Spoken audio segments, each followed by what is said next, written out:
Direct లేదంటే మనము తిరుపతి వరకు వెళ్ళాలి, విజయవాడకు పోవచ్చా? సార్ కొంచెం లేదు సార్, కూడా ఎక్స్ప్రెస్ లేదు.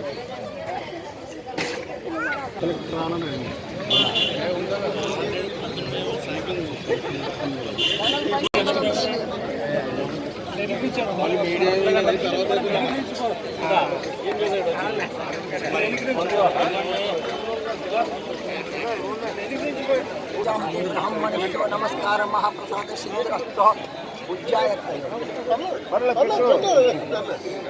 ओम कांतस्प्रोहि कविते बलवन्मात्यंगमस्तिहत पुंभोज्जाति विपाटिनानि बस के अंदर आड़पिल्लలు కట్ చేయాలా? లే సార్ ఎక్కేసినాక కట్ చేసి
జరగండి జరగండి జరగండి, అక్క చెల్లెమ్మల బస్సు వస్తుంది, జరగండి జరగండి జరగండి జరగండి, ఆంధ్రప్రదేశ్ అభివృద్ధి వస్తుంది, జరగండి.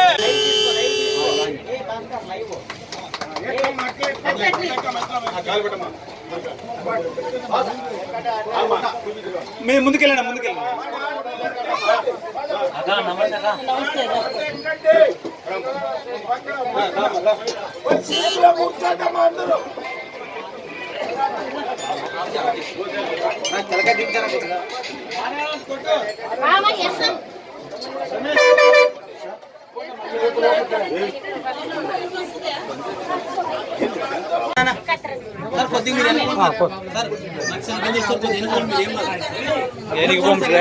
లాస్ట్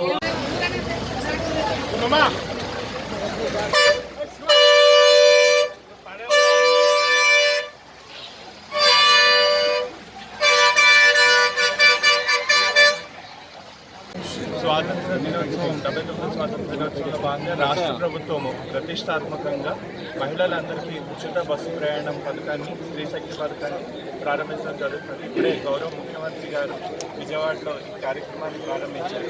అలాగే ఇక్కడ ఈ నియోజకవర్గానికి సంబంధించి కూడా నేతలు మరియు అధికారుల సమక్షంలో ఈరోజు మనము ఉచిత బస్సు ప్రయాణాన్ని ప్రారంభిస్తున్నాము.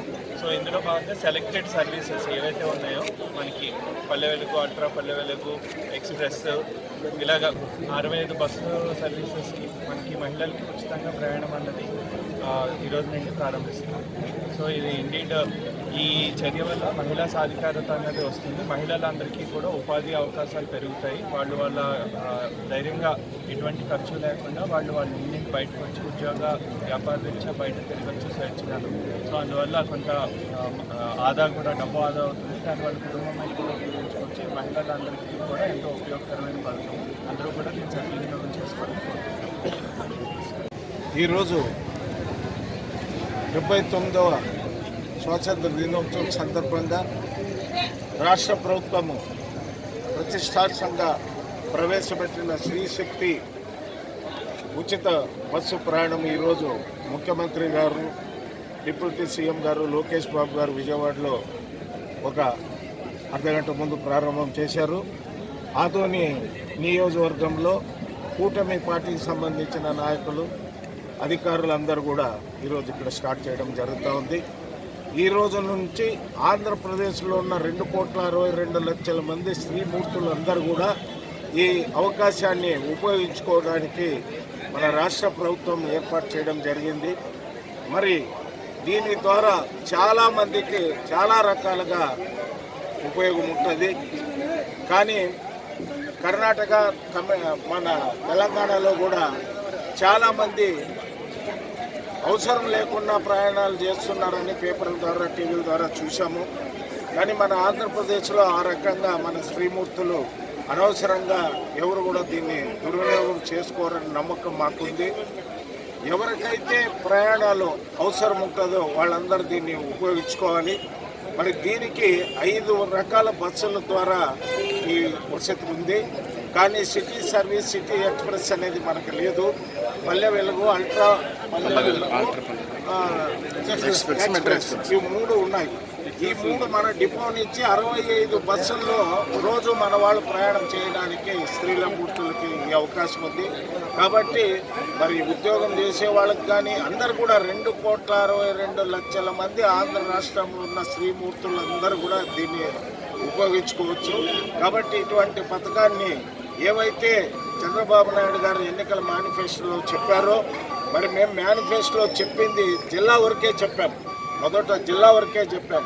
కానీ జిల్లా వరకే చెప్పేస్తే పక్క రాష్ట్రాల్లో కూడా రాష్ట్రం అంతా ఉంది. మన రాష్ట్రంలో కూడా అదే రకంగా కొనసాగిస్తే బాగుంటుందని ప్రజలు, శ్రీమూర్తులు అందరూ చెప్పినందువల్ల మన రాష్ట్రం కూడా మొత్తం కూడా ఇవ్వడం జరుగుతూ ఉంది. మనం ఇప్పుడు ఆదోన్ నుంచి రోజు కర్నూలు పోయే యాత్రలు, అనంతపురం పోయే వాళ్ళు చాలామంది ఉన్నారు. కాబట్టి వాళ్ళందరూ కూడా ఇది ఉపయోగపడుతుంది. ఇటువంటి అవకాశాన్ని కలుగజేసిన ఎన్డీఏ కూటమి ప్రభుత్వాన్ని ప్రజలందరూ హర్షిస్తారని, మరి ఈ కార్యక్రమాన్ని దిగ్విజయంగా చేయడానికి ఆర్టీసీ డిపార్ట్మెంట్ వారు ముఖ్యంగా ఆ సిబ్బంది వాళ్ళందరూ కూడా ఓపిక చాలా అవసరము.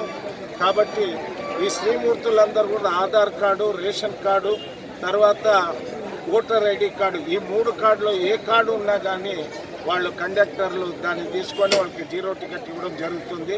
అది ఈరోజు ఇప్పుడు ఆదోన్లో ఇప్పుడు ఈ టైం నుంచి కూడా ఇప్పుడు ఈ స్టార్టింగ్ ఆదోన్లో స్టేట్ అంతా స్టార్ట్. ఈ రోజు నుంచి ఆదోన్లోన మా శ్రీమూర్తులందరూ కూడా దీన్ని బాగా కొద్దిగా పబ్లిసిటీ చాలా అవసరము. ఎందుకంటే ఎవరు ఆ కార్డు లేకుండా బస్సులోకి వచ్చిన తర్వాత మరలా వాళ్ళు ఇబ్బంది పడే పరిస్థితి ఉంటుంది. కాబట్టి మీడియా సోదరులు దీన్ని బాగా ప్రజల్లో అవేర్నెస్ తీసుకొచ్చే యొక్క మీ ద్వారానే అయితేనే అవుతుంది.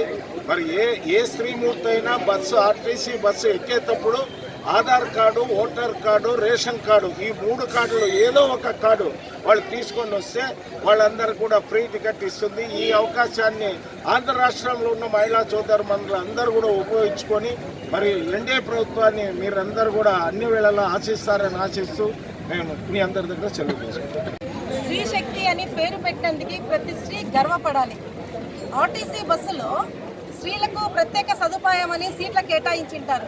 కేటాయించిన సీట్లలో స్త్రీలకు వారే కూర్చోవాలని ఏదైతే మనకు స్లోగన్ ఉందో మన భారత సనాతన ధర్మంలో అది ఇది ఈరోజు నిరూపితమైంది. స్త్రీకి పెద్దపీట వేయడానికి కూటమి ప్రభుత్వం ఎప్పుడు కట్టుబడి ఉంది అనేది ఒక అందరికీ కలిగిన నమ్మకం. కాబట్టి ఒక స్త్రీగా నాకు చాలా గర్వంగా ఉంది. మా విజయానికి 33% రాకముందే మాకు ఒక మొదటి మెట్టుగా మేము, ఎందుకంటే ఒక స్త్రీ బయటికి వెళ్ళాలి అని అంటే వాళ్ళ ఇంట్లో వాళ్ళతో డిపెండెన్స్ దగ్గర చార్జెస్ తీసుకోవడానికి కూడా సఫర్ అయ్యే మహిళలు చాలామంది ఉన్నారు. అలా కాకుండా ప్రతి స్త్రీ తన సొంతగా అంటే ఎక్కడైనా అది వర్కింగ్ ఉమెన్స్ ఉండని, ఇంకెవరైనా ఉండని, హౌస్ వైఫ్స్ ఉండని, వాళ్లకు ఏదైతే పని చేయాలి అనుకుంటున్నారో ఆ పని నిమిత్తం వెళ్ళడానికి ఒక ధైర్యం మనకు ఒక కూటమి ప్రభుత్వం, మనకు ఒక పెద్ద అయినా మనకు ఒక వెసులుబాటు ఇచ్చారు, మనకు ఒక రక్షణ ఇచ్చారు అనే దానికి ఒక మంచి నిదర్శనము ఈ కూటమి ప్రభుత్వము. అందుకే స్త్రీ జాతి అందరి తరఫున మనం ఈ కూటమి ప్రభుత్వానికి, పెద్దలకు, మన సీఎం గారికి, చంద్రబాబు నాయుడు గారికి, అలాగే కూటమి డిప్యూటీ సీఎం గారు పవన్ కళ్యాణ్ గారికి, అలాగే బీజేపీ చీఫ్ మాధవన్న గారికి అన్యదా కృతజ్ఞతాభావంతో జై హింద్, జై భారత్.